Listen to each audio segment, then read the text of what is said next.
אנשים שיהיו בסביבה, ובשביל לארגן את בית מלאכה של סריגה. זה הרוטברט חשב שהוא יעשה פה, שאנחנו חייבים להיות פרודוקטיביים, אנחנו חייבים לעבוד. אם נעבוד, אז יהיה יותר טוב. קודם לעבוד, כל אחד מחפש עבודה, איזה כיסוי. זה היה כיסוי בשביל לחיות, לעבוד.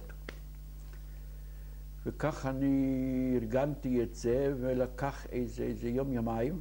אז אמרתי לרוטברט, גם לי, אני חוויתי איזה מכונת סריגה שלנו, באיזה מקום שם בנוברינג, שכבר היה אסור לצאת. אז אמרתי, ככה נתן לי איזה שוטר יהודי, ועלינו שם לקומה השנייה, שם הוצאנו מתחת הרצפה. הוצאנו את המכונה שלנו, ועלינו, הכל היה עומד ככה כמו שהיה. והכניסו אותו לגטו קטן. זה השער היינו צריכים לעבור, אבל כל כבר היה, זה השוטר היהודי שמר אותנו. אני עובר שם בנוברינק, היינו צריכים לעבור את הנוברינק, הפלט של נוברינק, ואני רואה שם הר של רהיטים לא ראיתי משהו, לא דמיין, כל כך הרבה רהיטים, ההר שלם של רהיטים. מה עשו עם זה? הם מכרו אחר כך לפולנים. סידרו מכרו את זה. אבל כבר לנו כבר לא היה לנו גישה שם. טוב, אני מביא את המכונה בחזרה, ואני רוצה את המכון הזה להביא, ברגע שנכנסתי לגטו, אז אני חשבתי, מה, המכון הזה, אני אבוא אליי. למה שאני צריך לתת לו כולם? אולי חשב, היה עוד מחשבה, אולי יהיה את חיים אחר כך. ברגע שאני מסתובב עם המכונה, השוטר אמר, אתה רוצה להכניס לבית שלי? אוקיי, בסדר. לא, אתה לא מנהל עבודה שם, ואין לך כבר שם, אין לך את הכרטיס עבודה. אם אין לי כרטיס עבודה, אז אני כבר הפקר. פרט בזה, אני... לקחו לך את הכרטיס, את היוטאוסווייס? לא לקחו לי, רק לא נתנו לי. הייתי צריך להגיד, אני עובד שם, אני נמצא שם.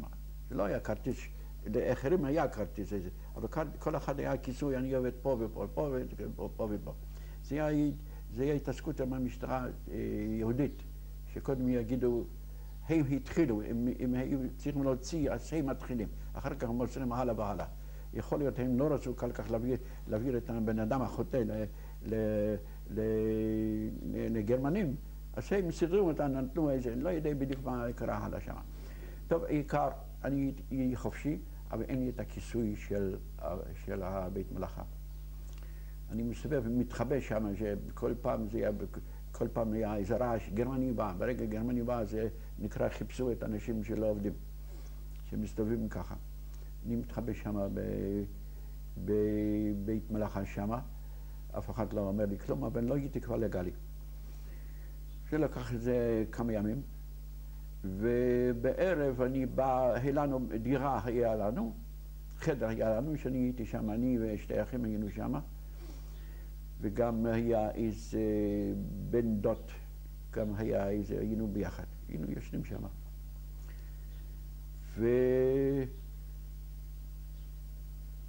ופתאום בא בערב אחת, הבת דודה שלי של דוד משה, ששם היו הרבה אחיות רק. היא באה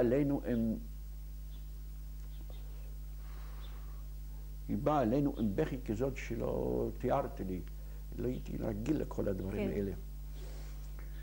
והיא אומרת שהדוד משה, על זה מה שדיברתי קודם, הוא נמצא ברחוב אחר, רחוב קווה. ברגע שהיה האקציה, הוא התחבא שם למעלה עם הבן לייבי שלו הקטן, עם הילד הקטן, והוא נמצא שם וחייבים להוציא אותו. והיא לא עוזבת אותי עם בכי כזאת שאי אפשר לצרף. ואני אמרתי, אני הסכמתי לעשות מה שרוצה, אי אפשר היה להגיד לה לא. ומה קרה? ואני שאלתי אותה למה, וגם אחותה נמצא באיזה מקום אחר. אחותה זה הייתה בהיריון. ואני שואל אותה איפה חנה, חנה זה הכי המבוגרת. היא אומרת שהיא התחבאה באיזה מרתף שמה.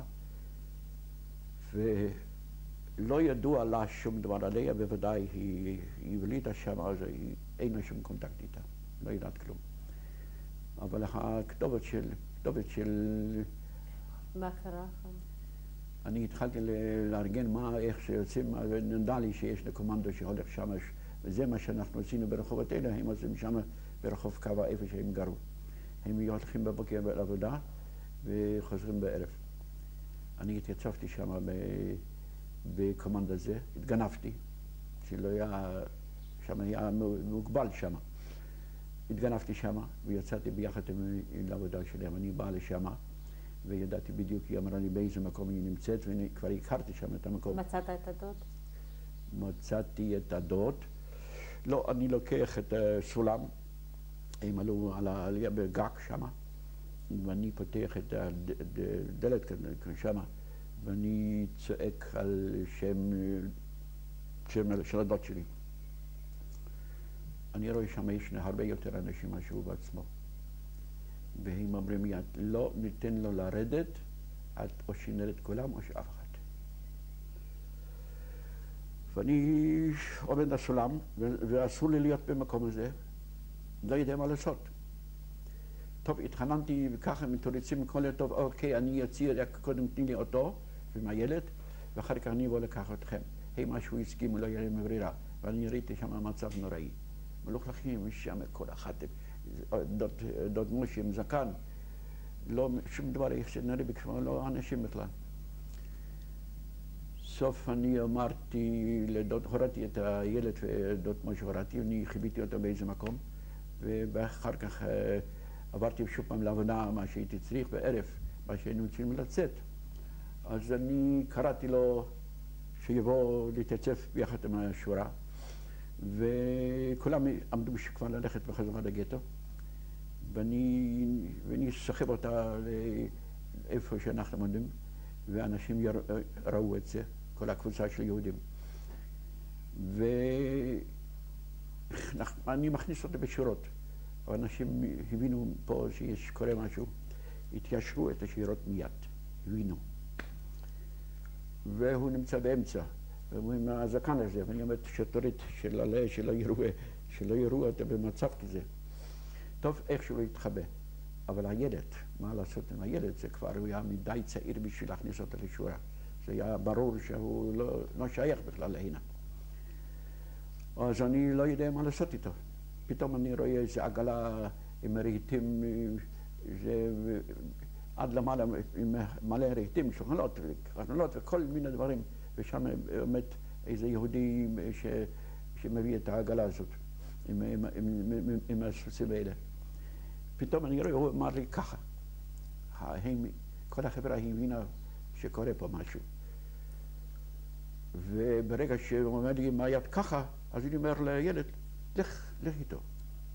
הוא הלך איתו עד להנה, והוא התחיל לנסוע, פתאום אני מסתובב ואני רואה הילד הזה עומד על למעלה, ומאות מקילומטר אחד אפשר לראות אותו, הוא עומד ככה, הוא לא הבין את כל הדבר מה שקורה פה. והוא עומד לו ככה מנחה, שיראו אותו. מה היה בסוף? בסוף הוא נסע. העגלה נסע, ואני נשארתי בשורה הזאת. ואמרתי, זהו סוף שלי. ישאלו את הילד והוא יספר את כל האמת. והדעות, וכולם עבודים. ואנחנו נכנסים לגטו, ומשהו הדעות נכנס, גם הוא, ואני יוצא לחדר שלנו, האח שלי היה שם, ואני אספר לו כל העניין. ואחר כך באה איזו הדודה מה שארגנה, מראה את הכל. היא מספרת שהוא נכנס, הוא נמצא ביחד עם ההורים שלה, גם הילד נמצא איתם. איך זה קרה? שהוא ירד, ברגע שהתקרבו לשער של הגטו, אז הוא התחבא. בעל העגלה אמר לי, תרד, לך לשם. הוא לא הבין כלום, והוא הלך. ועכשיו מה קורה איתכם? אנחנו נכנסים לגטו. אנחנו נכנסים. טוב, העיקר, הוא בא קרוב לשער, הגרמני עצר אותו ואמר, מה אתה עושה פה? אז הוא אמר, אני עובד טוב, אני רוצה לעבוד, וסיפר את איזה משהו, ופשוט הגרמני הכניס אותו. כמה זמן אתם עוד עבדתם בגטו? אני נמצא בגטו עוד, לא, זה בגטו, זה נמצא שם, אני לא הייתי עד הסוף. פה מתחיל דבר אחר. אני יורד פעם אחת בערב, אני יורד ברחוב שלנו בגטו, והייתי כבר לא עסוק שם בסריגה, מסתובב, מחפש משהו אחר. ואני רואה איזה מקום שם, אז יש לנו קצת בנורה, יש איזה אור יש שם, וככה היה חושך. ואני נכנס שם, ואני יודע איזה כתוב בעברית, איזה נוער, משהו כתוב, איזה סימן של עברית, היה שם איזה קבוצה של צעירים, לא צעירים, של הדירה הזאת הייתה שמקודם, איזה קבוצה של תנועת הנוער, משהו שם. ואני מתקרב לשם, ופתאום אני עוצר לי איזה מכיר שלי. זה נקרא בשם סטאצ'יק אפשטיין. לא, יש לי היסטוריה שלמה. הוא מתקרב אליי, ואני מסתכל אחד לשני, מה אתה עושה? שאלות. הוא אמר לי, לא ענה לי הרבה, הוא אמר לי בכמה מילים.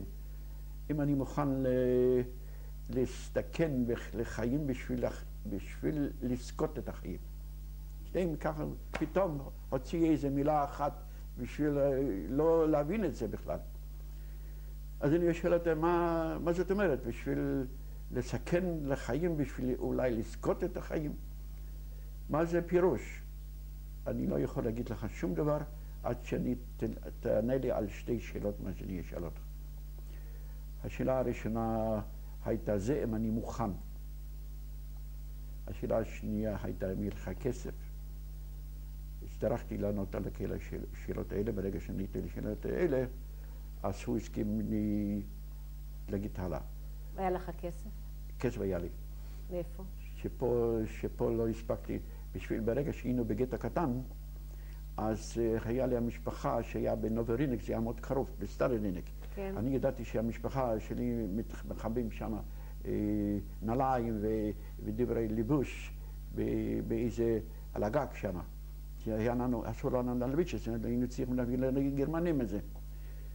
והיה עוד בן דוד שלי שהוא ידע בדיוק הכתובת ואיפה מה.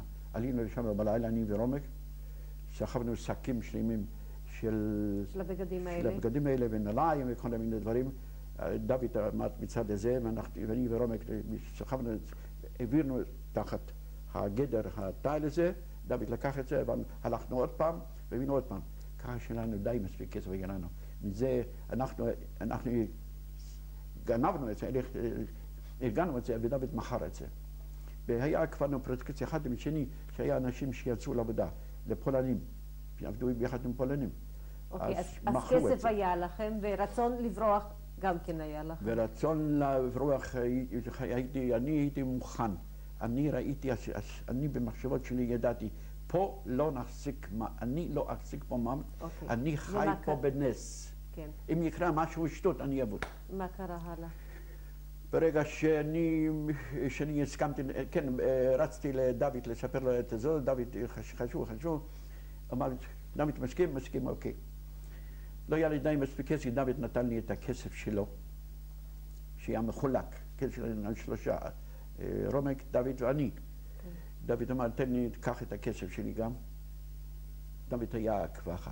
אני הייתי, רומק, היינו עוד רוכלים, איך אומרים, התעניינו, דוד היה איזה, איך אומרים, בסיטואציה, מיואש לגמרי.